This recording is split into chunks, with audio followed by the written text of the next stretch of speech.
Soy Fernando Díaz Villanueva, hoy es 11 de diciembre de 2016 y esto es La Contracrónica.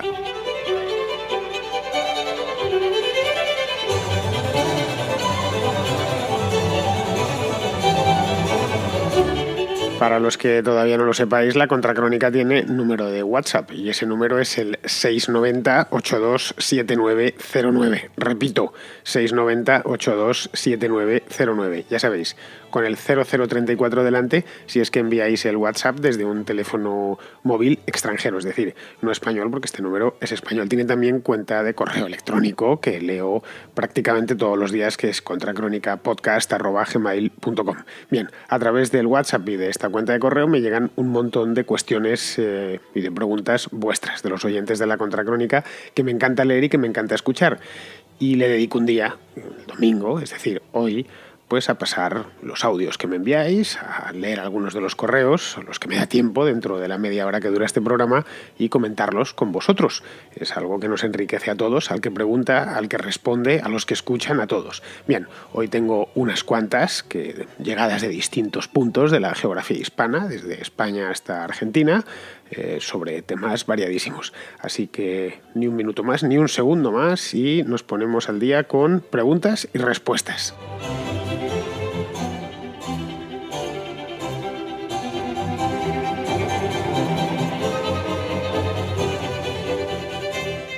Lucas me envía desde Argentina una pregunta que me ha gustado muchísimo, la verdad, sinceramente, y creo que además es material para una contracrónica futura, que llegará en el momento en que el protagonista de la pregunta, es decir, la República Popular de Corea del Norte, pues se busque algún problema que de un modo u otro se lo buscará.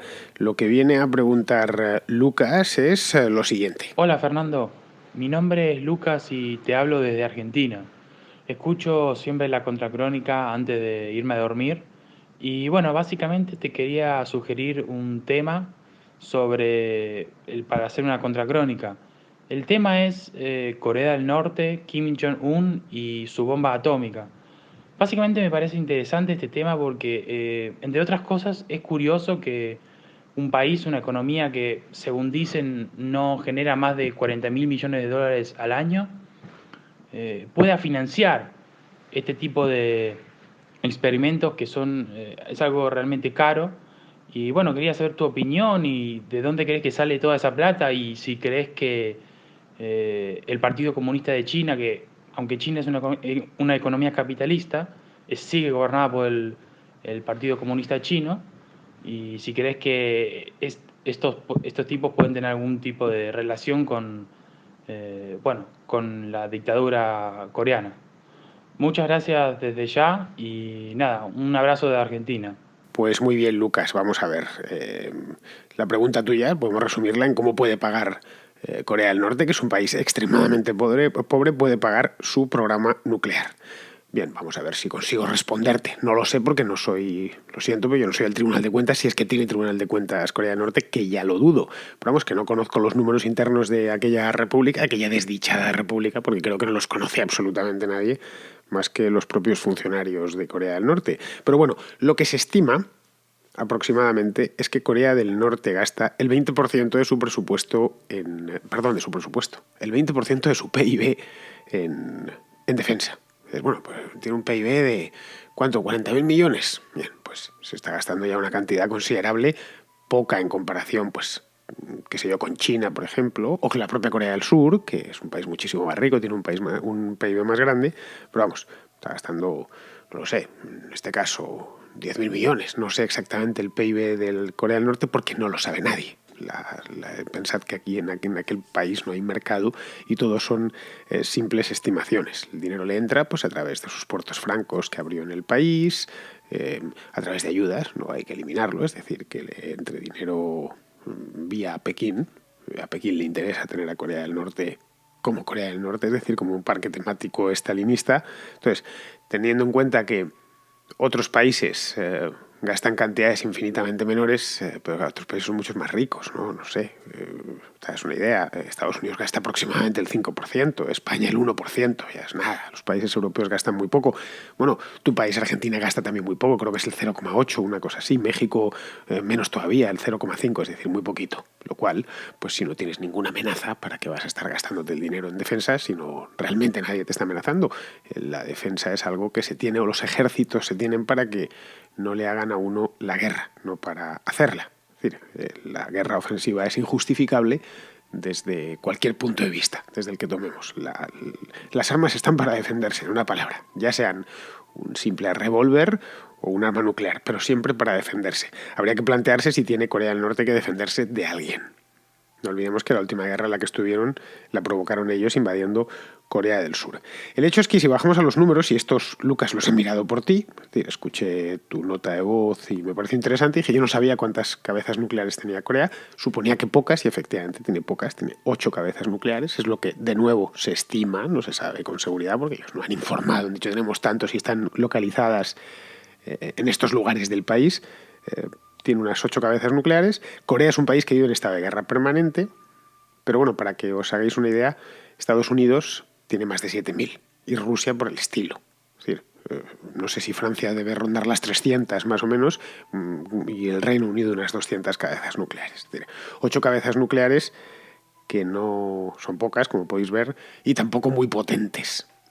El desarrollar un arma nuclear no es no es como el proyecto Manhattan, no es como hace el año 45, que era una cosa revolucionaria. Hoy no voy a decir que cualquier físico sabe hacerlo, pero no es una cosa extraordinariamente cara.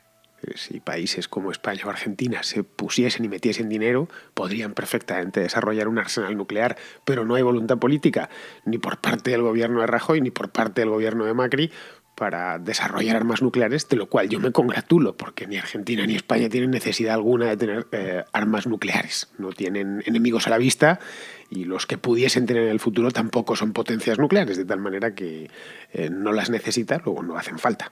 Simple. No creo que vamos, ni tu país ni el mío necesiten tener armas nucleares, pero si quisiesen desarrollarlas, podrían hacerlas sin ningún problema. El ejército de Corea del Norte, por lo demás, pues yo personalmente creo que es más fachada que otra cosa. Es decir, mucho uniforme, mucho desfile, pero luego la realidad, si vamos a la realidad de ese ejército, pues lo que vemos es que tienen esencialmente mucho armamento, gran cantidad, muy numeroso, y lo sacan en los desfiles siempre que pueden, y lo sacan por la televisión, en la propaganda, pero es armamento ruso, muy viejo, pasado. No sé hasta qué punto pues los barcos que tienen, los aviones de caza que tienen, pues estarán operativos y se podrían, los sistemas antiaéreos que tienen, y servirían de algo en el caso de una conflagración, en el caso de un conflicto bélico. Pero vamos, que ten en cuenta que es un país que vive para la guerra, es un país militarizado, en la que yo creo que todo coreano tiene un uniforme militar metido en el armario y van todos uniformados. Pero vamos, así que tampoco es de extrañar que hayan conseguido desarrollar 8 cabezas nucleares, por muy pobres que sean, teniendo en cuenta que esos 40 o 50 o 60 mil millones de dólares no es que los maneje la sociedad, es que los maneja directamente el gobierno. Luego sí es dinero.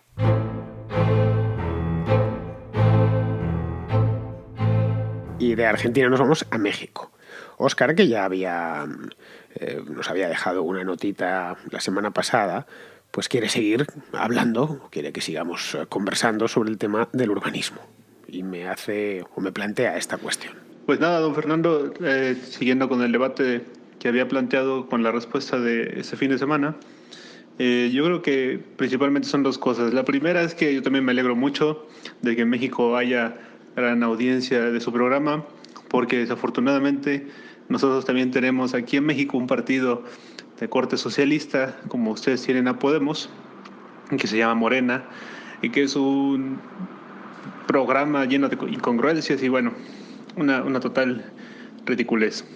Y por otro lado, yo creo que lo que trataba de explicarle es que el urbanizar la ciudad tiene un planteamiento, a mi parecer, a lo que he estudiado, un tanto más de crear una sociedad minárquica.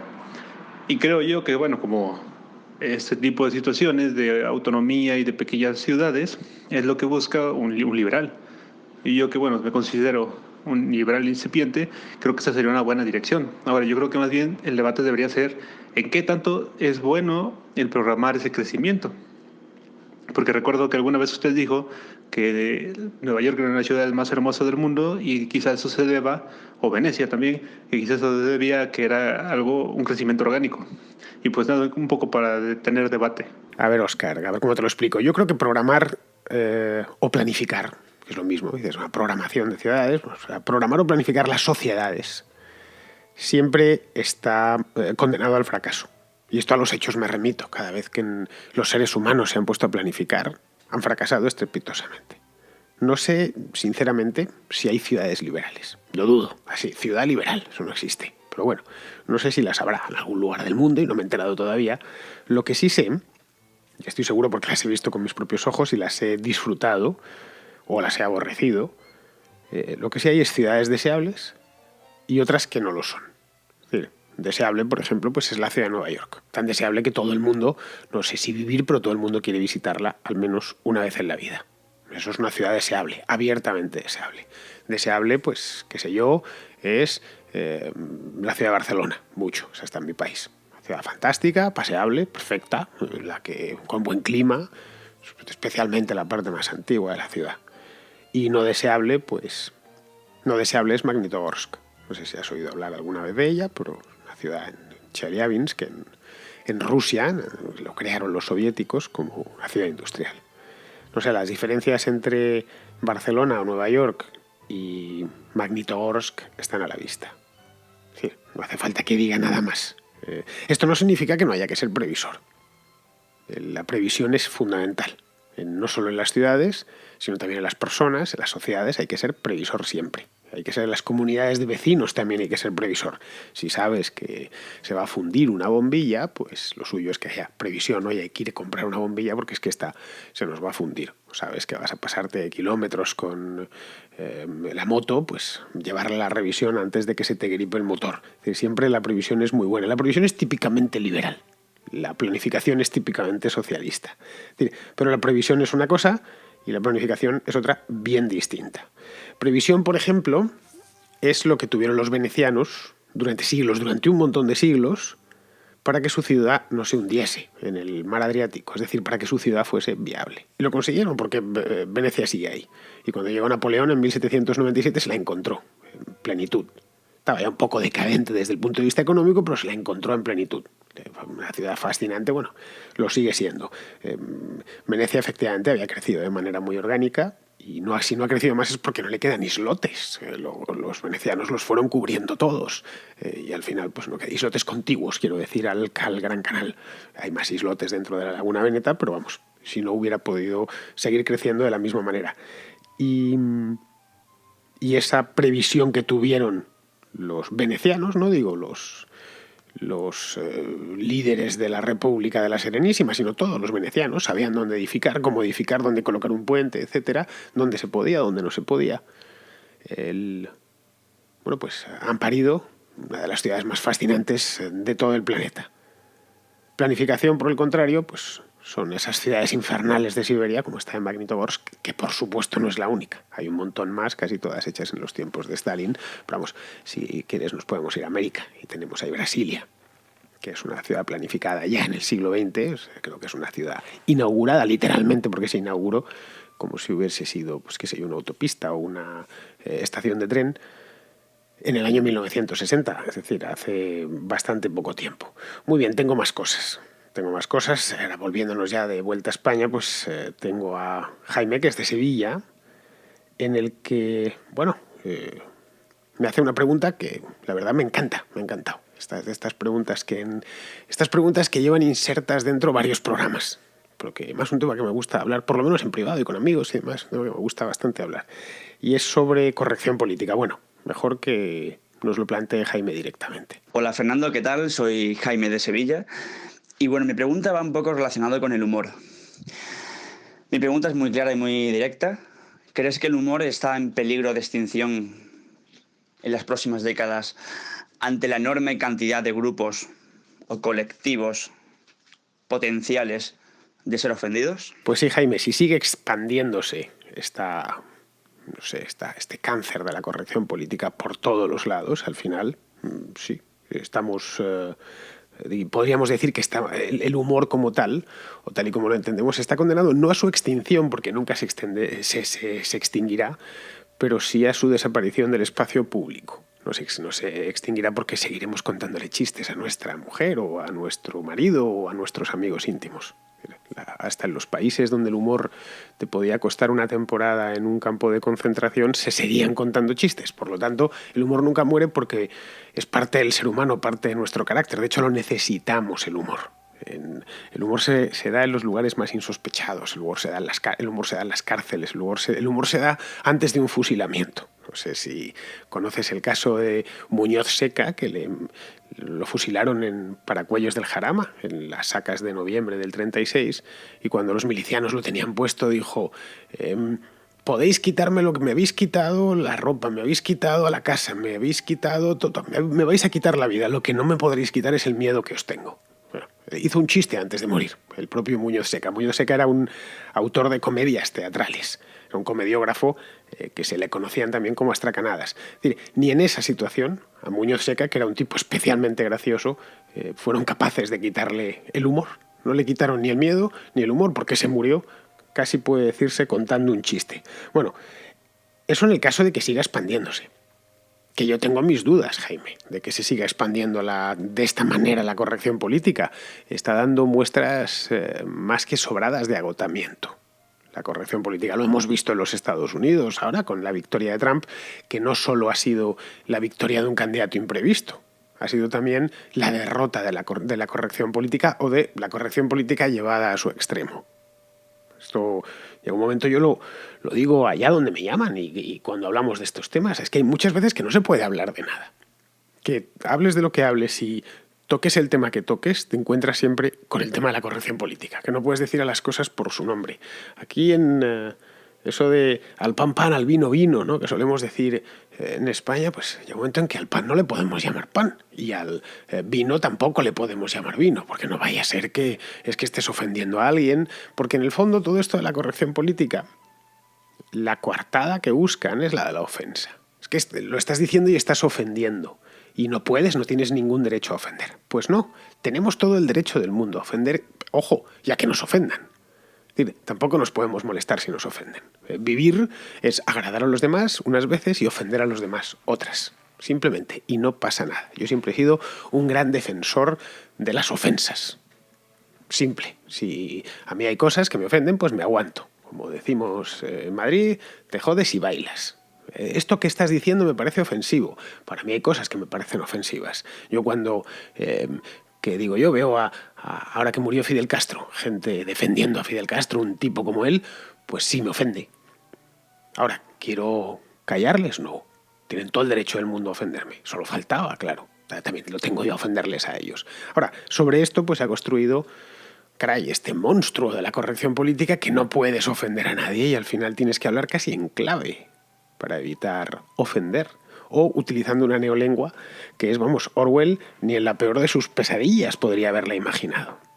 Todo lo reduplican, le meten adjetivos, le meten tal, para decir cualquier tontería va contra además los principios básicos de la lengua, que es la economía del lenguaje, ¿no? Utilizar las menos palabras posibles. Hay que empezar a utilizar palabras para lo de, eso de españoles y españolas, vascos y vascas. Bueno, españoles y españolas no se dice vascos y vascas, catalanes y catalanas, madrileños y madrileñas, pero el reduplicarlo todo para no ofender a nadie o para incluir a todos. Bien, yo creo que si sigue, efectivamente, adiós.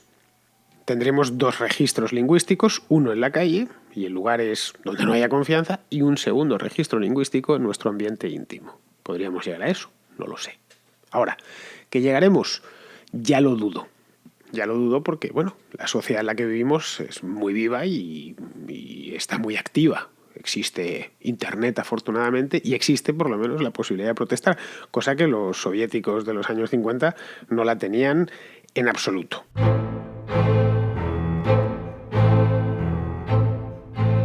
Y si Jaime está en Sevilla, pues no muy lejos de allí, en el puerto de Santa María, es decir, en la provincia vecina, en la provincia de Cádiz, aunque quizá debería decir la provincia de Jerez de la Frontera, que ya sabéis que eso de Cádiz y Jerez de la Frontera no es que no se llevan muy allá. Pero bueno, todavía en la provincia de Cádiz pues está Ignacio.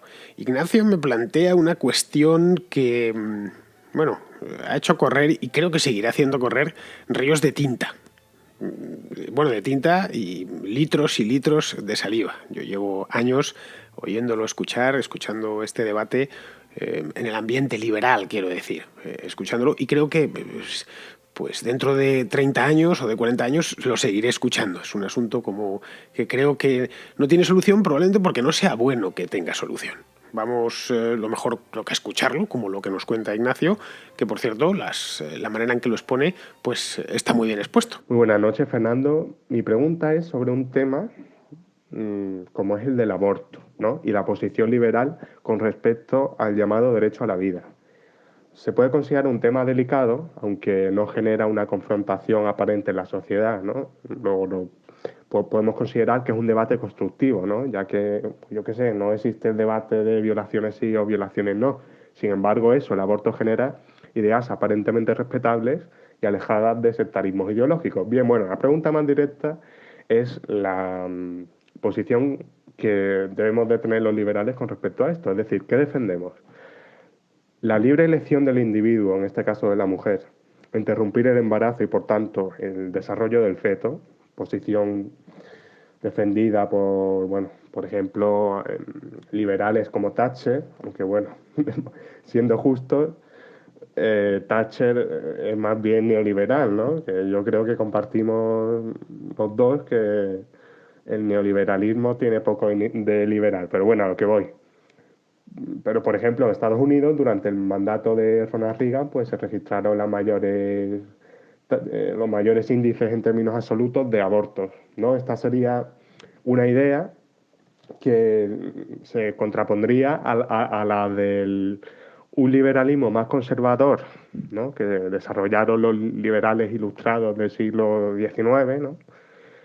En la que hay que defender el derecho a la vida, ya que es un derecho primogénito del que emanan el resto de libertades individuales, ya que pues eso, evidentemente, el ser humano pues desarrolla las libertades clásicas de propiedad privada, asociación, tal y cual, pues estas libertades las desarrolla, se vive, ¿no?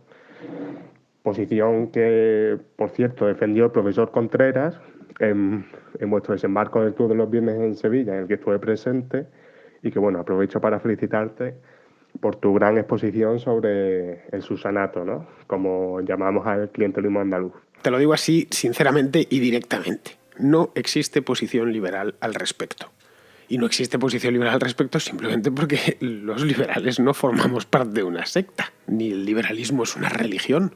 Es decir, aquí tienes que creer esto, pum, pum, en cada una de las cosas, y tienes que mantener esta postura concreta y no te puedes desviar ni un milímetro. Es decir, hay liberales a favor del aborto y hay liberales en contra del aborto. Y con buenos argumentos ambos, ¿eh? No estoy diciendo que los que están a favor tienen unos argumentos fantásticos y los que están en contra unos argumentos zarrapastrosos o viceversa. Para nada, hay argumentos muy buenos en ambos lados y convincentes en ambos lados. Así que yo, sinceramente, sin entrar más en el tema, porque esto sí que me requeriría, lo siento, pero no dispongo del tiempo para explicarlo, sí que me requeriría bastante... Pues casi, me requeriría una contracrónica, pero una de las largas además. Entre tanto, yo simplemente a tu conciencia lo dejo. Muy bien, tengo más. Tengo a Adrián, que no me dice el lugar de dónde viene, pero vamos, te digo, viene de Cataluña, eso seguro, porque el acentillo se lo noto. Yo estas cosas las capto a la primera. Bien, Adrián me pregunta lo siguiente. Hola, soy Adrián y bueno, te enviaba este mensaje para hacerte una pregunta.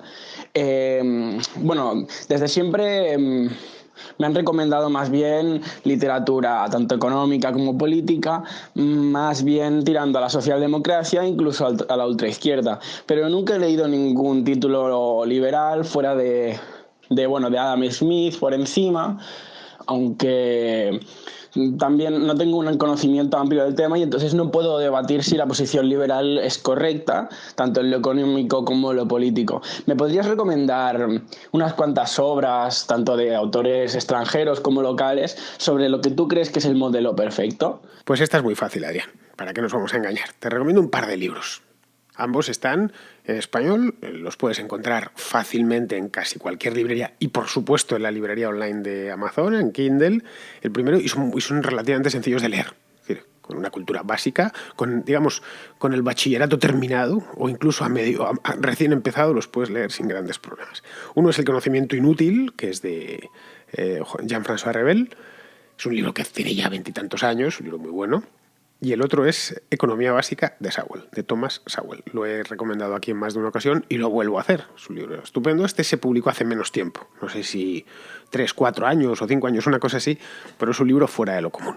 Además, Sowell escribe que da gloria leerle. Entonces, empieza por ahí. Si tienes alguna duda más, ya sabes, no tienes más que mandarme una nota de voz.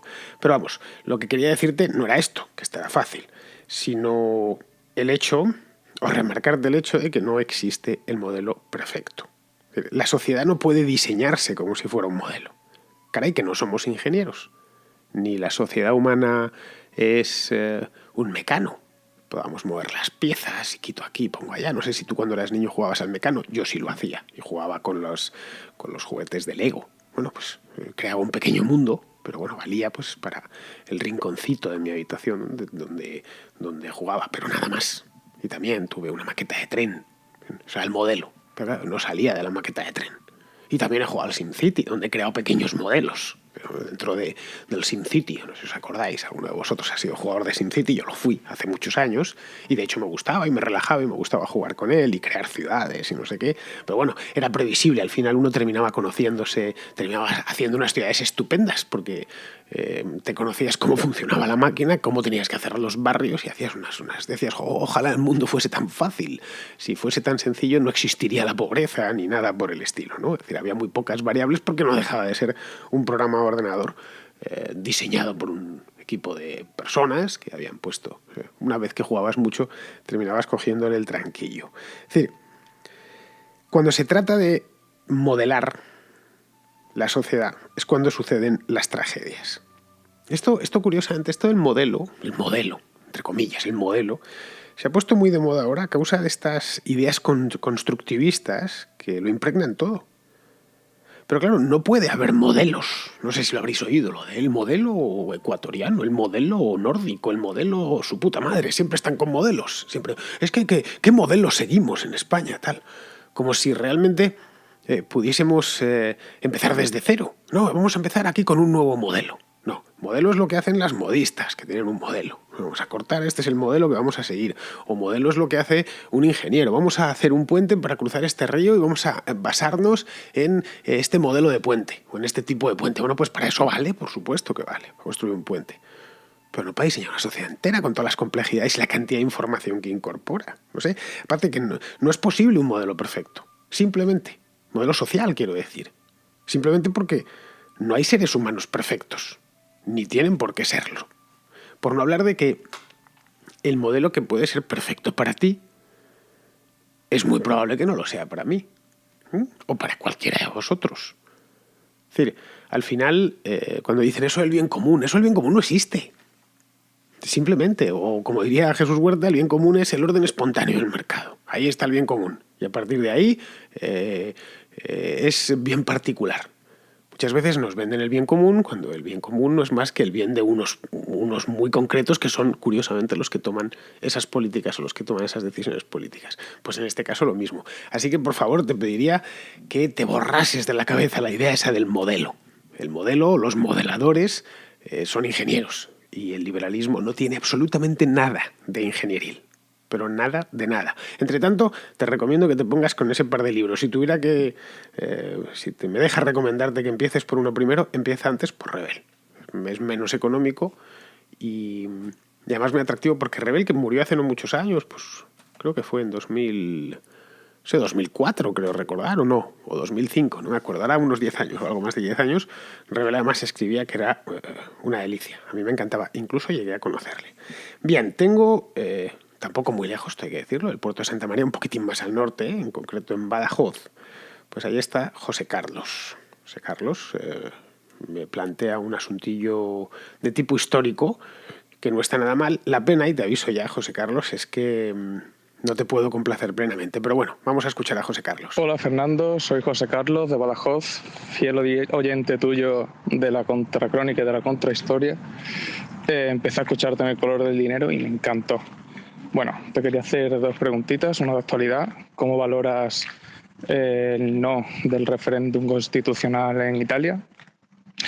Y 2, una reflexión sobre el documental que han estado echando en las últimas semanas en Discovery Max sobre la guerra civil en España, que han hecho un documental dándole color. Lo hace más interesante para la gente joven y demás. A mí me ha enganchado bastante, creo que está bastante bien hecho. Pero luego echaban un programa sobre la visión de los historiadores. Y joder, ¿todos los historiadores son de izquierda? Es que me gustaría que lo vieras y que reflexionaras sobre ello, porque la visión que se daba de la guerra civil como que enmendaba las acciones criminales de la izquierda y castigaba ferozmente al franquismo, cuando ambas parecen igualmente deleznables. Muchas gracias. Bien, el documental este de la guerra civil de Discovery Channel no lo he visto. De hecho, y perdóname, pero no sabía ni que existía. No veo Discovery Channel. Y mis hábitos televisivos tampoco es que disponga de mucho tiempo, si soy sincero, pero cuando veo la tele, que la veo a veces, básicamente veo Netflix. Voy a cazarlo. Hay unos documentales estupendos, tengo buenas pelis y tengo series. Entonces, como no le puedo dedicar a la televisión más allá de 1 hora al día, si es que he tenido tiempo de ver 1 hora al día, un par de horas al día como mucho, pues no puedo ponerme la tele normal y aparte no me interesa. Te la llenan de anuncios, etc. Entonces no sabía que Discovery Channel había hecho este documental, si te soy sincero. Entonces voy a ver el modo en el que lo puedo ver. Si es es el Discovery Max, me decías, ¿no? Que sé si se da en abierto. A ver si o me encuentro algo por YouTube o algo así. Pero vamos, así en líneas generales, lo que me apunta sobre el tema de los historiadores, la historiografía respecto a la guerra civil es la que es. Creo que no descubrimos nada al respecto. Hay temas, hay pocos temas donde haya tanta unanimidad entre la profesión de los historiadores como la guerra civil española. Ya sabes a lo que te enfrentas. Simplemente, con todo, no sé qué historiadores habrán entrado en esta serie, porque no la he visto, ya te digo. Con todo, hay buenas obras. Es decir, yo si quieres que te recomiende un manual, hay uno muy bueno, que es La guerra civil de Burnett Boloten, que es extraordinario, muy bueno. Es que Boloten vivió en la época, es decir, se puede decir que fue casi... Bueno, Boloten de hecho era un periodista, lo vivió en primera persona, está muy bien trabajada, y luego hay libros variados sobre es decir, historiografía variada, aunque, digamos, lo académico, el mainstream en este caso, pues sería el que probablemente, aunque no lo sé, hayan sacado en la serie esta de Discovery Max, que no la he visto, pero vamos, te prometo, en cuanto pueda, a ver si me lo he apuntado, para que no se me olvide, ver a ver si aunque sea me vea un capítulo. Respecto a lo de Italia, pues tienes Contracrónica al respecto. No te digo más, es decir, no voy a repetir lo que dije aquí el lunes pasado. La Contracrónica es del día 6 de diciembre, estamos a 11, es decir, de hace menos de una semana, y se titula Italia no tiene quien la salve, en la que hago una valoración al día siguiente del referéndum en Italia.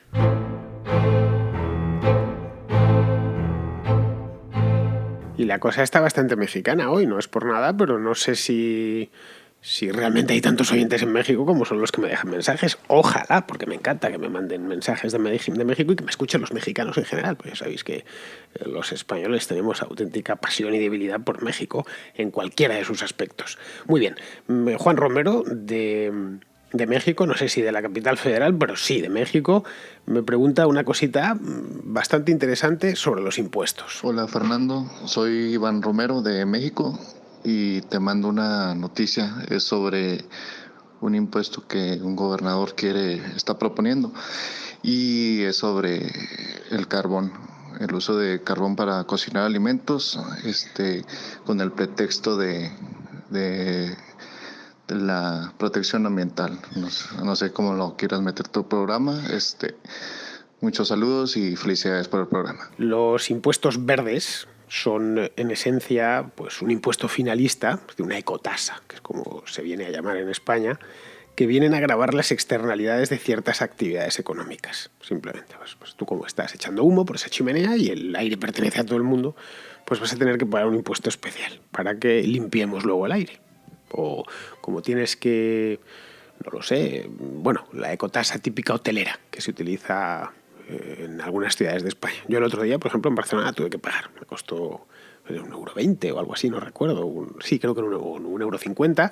Es antes de irme del hotel, ¡pum!, tienes que pagarla en efectivo, además. Entonces, era porque, no sé, habré desgastado yo en un día o en un día y medio, habré desgastado las calles de Barcelona, pues la actividad me toca pagarla. Me toca pagar el desgaste de las calles de Barcelona. Habré utilizado alguna papelera y tal, me toca pagarla. Bueno, eso es el planteamiento fiscal que tienen ellos. Algo así lo utilizan como coartada. Dicen, vale, tú estás contaminando aquí, o estás echando humo, o estás desgastando la calle con tus zapatos, pues tienes que pagar una parte. Entonces, tanto, €1. Tienes que pagar este euro, como en el caso de Barcelona. No, ojo, no es la única ciudad en la que tienen la ecotasa, la tienen un montón de ellos, ¿no? Pero vamos, es que es la última que me ha tocado pagar. Bien, alguno de este tipo de impuestos, algún tipo de no sé cuál en concreto, no me viene a la cabeza ahora mismo, pero alguno podría llegar a tener sentido. A ver si me entiendes. Especialmente en comunidades pequeñas.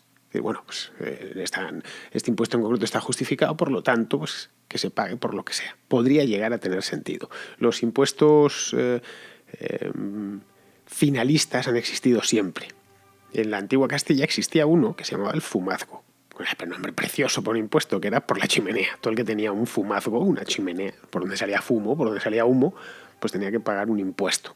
Simplemente. No sé la justificación que le daban los antiguos castellanos a aquello. Es que ensucia el aire, entonces pues tienes que pagar una cantidad, o simplemente por el hecho de que les dio la gana. Bueno, a partir de dato, el que tenga una chimenea tiene que pagar un impuesto. El resultado era pues que se ponía una chimenea por casa, nada más, no ponías dos, porque entonces te tocaba pagar como el impuesto de la televisión que pagan algunos países como Alemania o Italia, ¿no? Que pagas por aparato. Entonces, bueno, pues no vamos a tener 5 teles, porque si no nos toca pagar 5 veces el impuesto. Bien, en algunos casos podría llegar a tener sentido.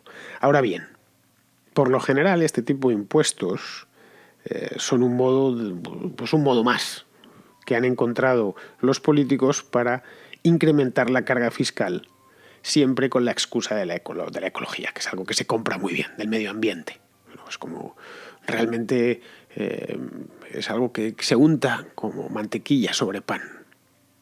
En el momento en que le pongas algo verde por delante, ya queda bien. Antiguamente un viejo verde pues era un viejo, pues caray, que un tipo poco recomendable. Decías, este tipo es un rijoso, pero hoy en cambio, si dices un viejo verde, a lo mejor pues, no lo sé, pues, López de Ural, del diputado ecologista español. Bueno, enviejado sí está, no es viejo propiamente, pero enviejado sí está, y verde también está, así que es un viejo verde. Ahora, quizá para lo de para viejo verde no se sigue llevando una carga negativa, pero para todo lo demás, todo lo que le pongas eco por delante o verde, automáticamente está justificado. Simplemente no, es que es por el bien del medio ambiente.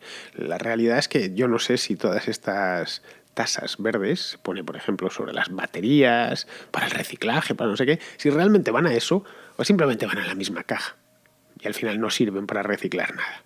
Muy bien, pues se nos está yendo el tiempo y es una pena. Llevamos, no sé si son 6 o 7 preguntas y me queda tiempo para una más. En este caso, para una pregunta sobre salud. Un tema del que advierto que yo tampoco sé mucho porque, bueno, para eso tenemos a Pizarro, que es oyente de la Contracrónica y que es médico. Estuvo aquí ya hace unos meses. Pero vamos, voy a ver cómo respondo este tema a Carlos de la manera más breve y más convincente posible. Me llamo Carlos, estudio medicina y me gustaría saber, a raíz del tema que comentaste del modelo de salud de Cuba, ¿cuál es tu sistema ideal? Un sistema de salud ideal.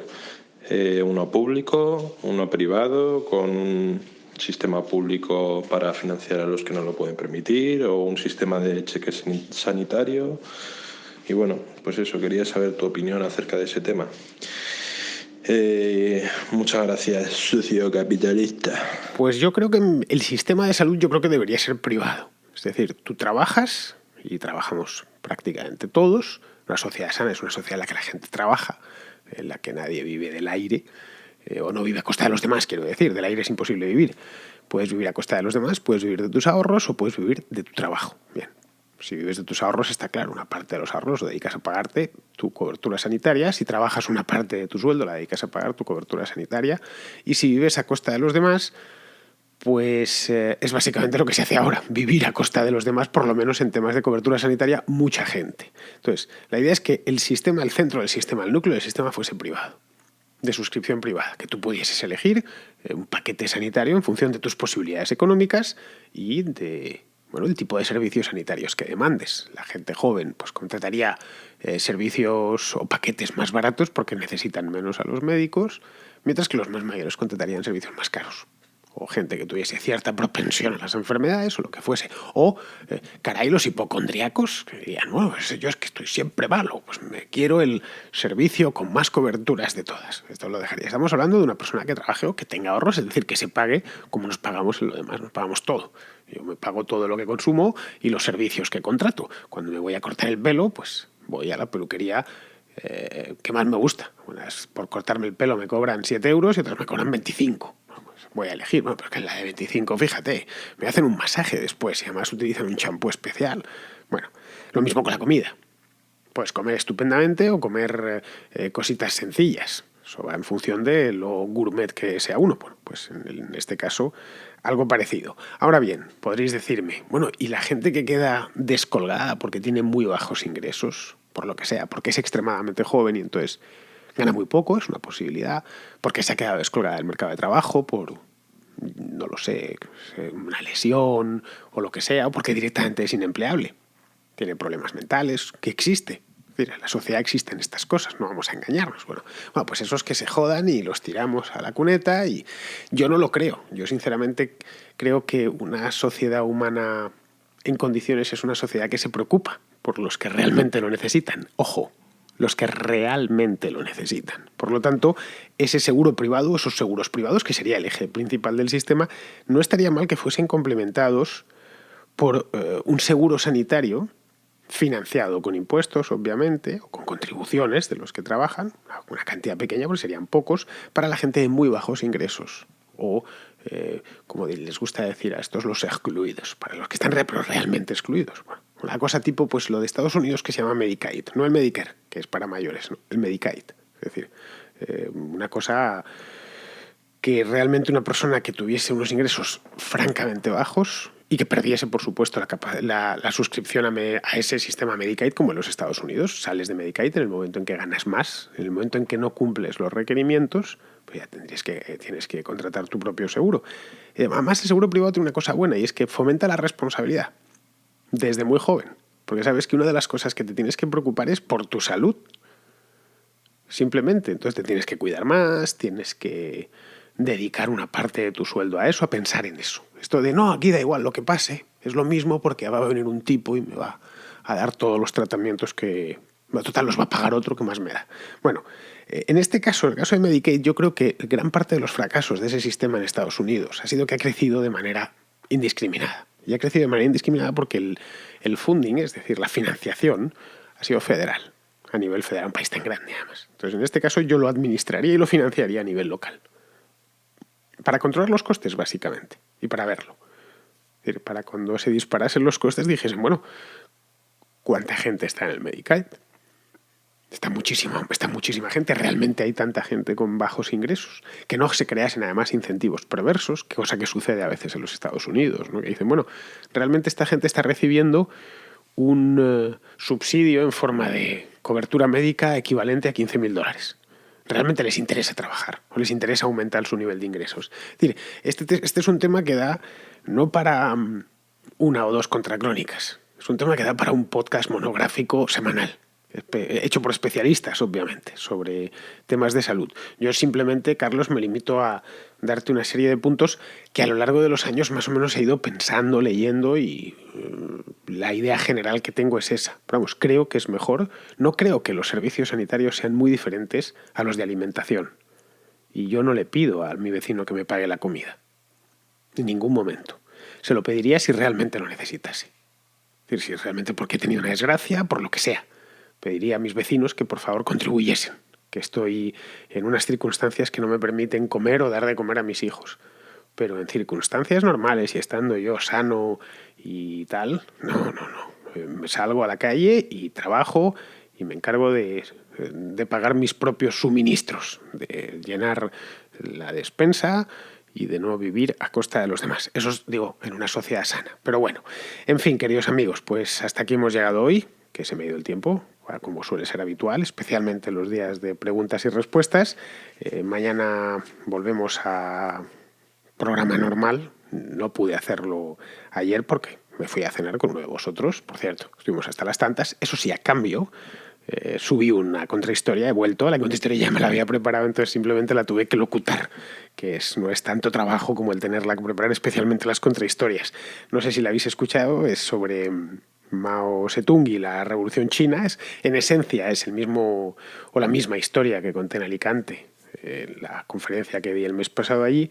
Y bueno, ya os comentaba en la contrahistoria ayer que voy a ver si puedo mantener una frecuencia semanal, ahora que he ganado un poquito de tiempo y que he encarrilado el otro proyecto, el de la Contra TV, y parece que la cosa pues va bien y demás. Os recuerdo por último, antes de irme, el teléfono de la Contracrónica para los WhatsApp es el 690-827909, por si queréis enviar mensajes.